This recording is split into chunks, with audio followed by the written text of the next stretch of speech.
the public has gotten wind of. So one thing that we have heard, though, pretty consistently is that there was some sort of an argument or frustration between the families. And when they say between the families, what they mean is on the property that they all lived. So Daniel, Maleyah, the children all lived in that trailer. I just showed you this one here. Well, I'm going to go on and show you a little bit more of the property here. So in kind of, if you're looking at this photo, if you are listening to an audio podcast here, guys, I've got to put these pictures up on the Andrea Uplate Instagram page, so you'll be able to see these there.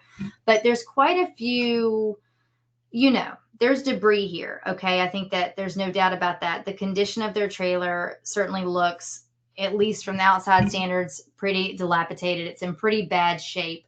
We've got a kind of a slide, another little outbuilding, somewhat of a makeshift fence here. Again, this butts up to the woods. The roof's not in great shape. That I'm painting a picture here because you kind of got to see what we're dealing with before we then also determine how hands-on and really on top of everything everybody was. And I say that again, we discussed this, I'll go on and say in the Summer Wells case, because that's the case that I sadly am reminded of so much with the case of Jack and Lilly here. But being without funds, right? Like having a lower financial status does not mean that you are not a good parent or that you are neglectful. Absolutely not. But when we start looking, for instance, in Summer Wells, we looked at the inside conditions of the home. The child was living under a hole in the basement.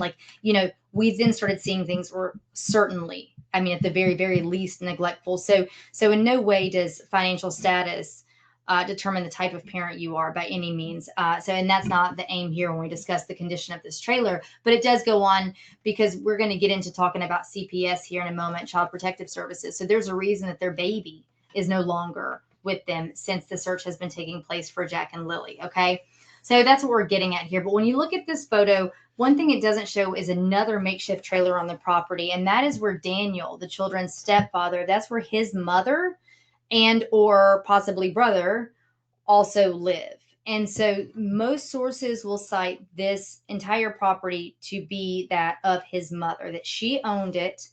And the evening of and the day after the children went missing, that their tensions arose between her, Daniel's mother, and Maleyah's family, the children's mother's family. And I think that from what it sounds like, Maleyah's mother and her family were accusing Daniel of having something to do with the children's disappearance or having done something to the children.